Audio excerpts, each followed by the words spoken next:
Birleşmiş Milletler İnsan Hakları Yüksek Komiseri Sayın Bakhlet'in Çin ziyaretindeki talihsiz açıklamaları ve BBC'nin aynı günlerde yayınladığı Çin'in eğitim kampı adı altında kamplardaki işkence fotoğraf ve belgeleri ışığında birçok ülkede Çin'in Uygur Türklerine yönelik politikalarına karşı protesto gösterisi düzenlendi. İsveç Uygur Muhalif Derneği tarafından başkent Stockholm'de parlamento binası önünde düzenlenen gösteride Çin'in Uygur Türklerine yönelik baskılarının son bulması istendi.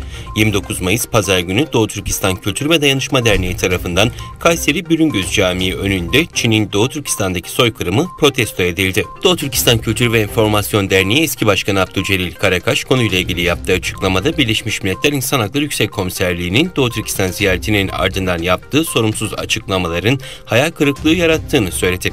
İnsan hakları örgütlerinin raporları ve sürekli ifşa edilen belgelerin Çin'in Doğu Türkistan'daki soykırımını ve insanlığa karşı suçlarını tam olarak kanıtladığına dikkat çeken Karakaş, yine de aralarında Türkiye Anavatan Partisi Genel Başkanı Perinçek'in de bulunduğu bazı kişiler Çin'in suçlarını örtbas etmeye çalışmakla kalmayıp onu desteklediler.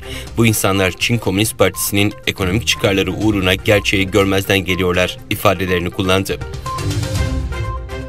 Amerika Birleşik Devletleri Dışişleri Bakanlığı, Çin'in Birleşmiş Milletler İnsan Hakları Yüksek Komiseri Michelle Bachelet'in Doğu Türkistan ziyaretine getirdiği kısıtlamalardan dolayı endişelerini bildirdi. ABD Dışişleri Bakanı Antony Blinken tarafından yapılan açıklamada, Pekin makamlarının ziyaret sırasında dayattığı koşulların soykırım ve insanlığa karşı suçların devam ettiği Doğu Türkistan'da dahil olmak üzere insan hakları ortamının tam ve bağımsız bir şekilde değerlendirilmesine izin vermemesinden endişe duyuyoruz ifadeleri kullanıldı.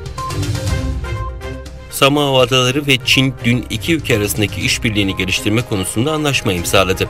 Samao Adaları hükümetinden yapılan açıklamaya göre Çin Dışişleri Bakanı Wang Yi ve Samao Başbakanı Matafa'da bir araya gelerek iklim değişikliği, salgın ve güvenlik konularını görüştü.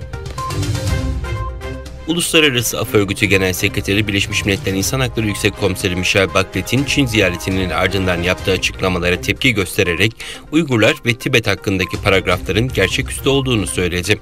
Sekreter Twitter'dan yaptığı açıklamada diplomatik tiyatroyu anladığını belirterek bu açıklamanın Birleşmiş Milletler İnsan Hakları Yüksek Komiserine ait olduğuna ve Çin'in insan hakları kayıtları ile ilgili olduğuna inanmak zor değerlendirmesinde bulundu.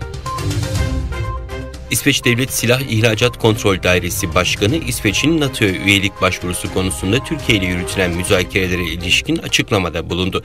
İsveç Savunma Komisyonu'nun talep ettiği koşullarda silah ihracatı yaptıklarını kaydeden başkan, Türkiye'nin şu an bizim silahlarımıza ihtiyacı yok, bizden silah almıyorlar.